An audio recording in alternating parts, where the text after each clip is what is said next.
The color red, queer themes, complicated women, explorations of motherhood, parallels drawn between history and the world we live in today.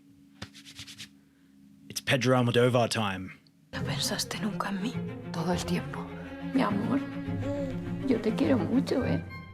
Tiene rasgos de mi madre.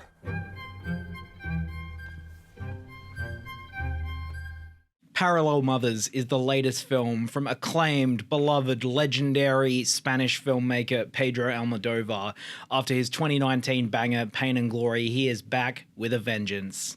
I don't know why I said with a vengeance, but I guess it's kind of an angry film. But yeah, Parallel Mothers is, I believe, his 8th collaboration with Penelope Cruz, and their relationship just gets stronger and stronger with each outing because she turns in another brilliant performance here. But anyway, Parallel Mothers, what's it all about? Penelope Cruz stars as Janis, a woman facing 40 who's a photographer. We meet Janis while on a photography shoot as she is trying to get this mass grave excavated, and this grave is known to contain the remains of her great-grandfather who was killed in the Spanish Civil War. And that's one of the big things that this film is exploring. It's exploring that connection to history and these wounds that are in so many Spanish families and these mass graves all over the country that the government never bothered to exhume or give closure to these families and let them bury their loved ones.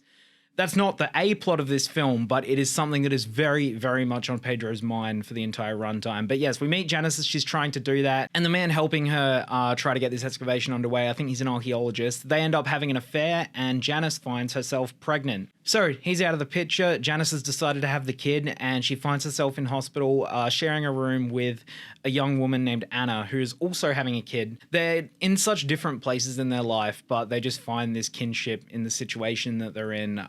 Janis is really excited to tackle this head on and have this kid and raise it herself.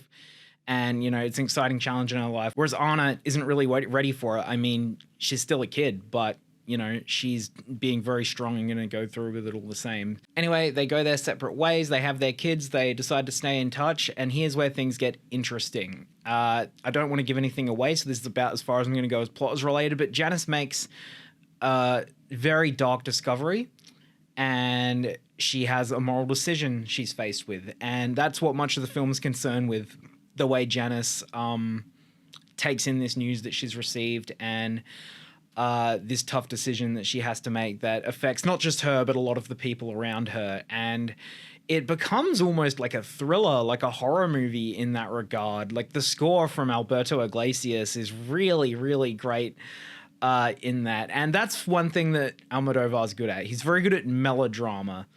And like, I won't go so far as to say camp, but like he's able to ride the line between art film and soap opera, if that makes sense. Because, yeah, there's something a bit campy and pulpy about the mystery of this film, but it's also so tender, so heartfelt, and so politically angry.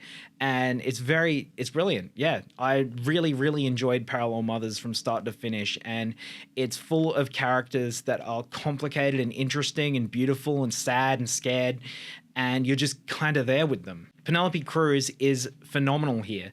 And she's such a great actress. Like, she's beautiful, but there is so much freaking depth behind it. And this is one of her best roles yet. I think she gave one of the best performances of 2021. And I'm still foolishly holding out hope that she can maybe get an Oscar nomination for it because she's brilliant here. She's everything. She's such a complete person. And relative newcomer Milena Smit is just as good here as Ana. She really matches Penelope Cruz in every scene, and she has some really, really big moments that she nails, and she's wonderful. Also, shout out to regular Almodovar collaborator Rossy de Palma, who comes in and out of this as Janis's best friend, and she is really, really great too. Great use of music, of course, in true Almodovar fashion. As I said, the score is great, but there's also a lot of more fun musical moments and emotional ones. We get a bit of Janis Joplin for our main character's namesake, but yeah, Palma Mothers is a really, really great film. I wouldn't say it's one of my favorite international films this year. I do think it is a little messy in its structure, and I feel like that is what Almodovar is going for, but I guess I think I would have liked the A and the B plots to mesh a little better and become one thing, because it does kind of feel like two different movies at times, what with the excavation stuff and with the motherhood stuff.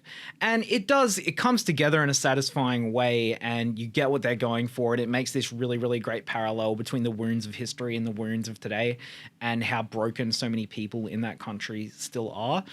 But I just wish it didn't feel so disjointed at times, and that's really my only issue with Parallel Mothers, because it is a really, really great film, and I recommend it if you get the chance to see it. As for a score, I'm going to give Parallel Mothers an 8 out of 10. I don't think it's Almodovar firing on all cylinders, but even him at like 70% strength is a pretty damn good film, and I'm still making my way through his earlier work, and I'm really having a good time. All About My Mother might be my favorite still, and it's a brilliant film, and you should watch it. So that's it for my review of Parallel Mothers. Thank you very much for watching. Have a great day. Let me know if you've seen it, and yeah, keep watching movies.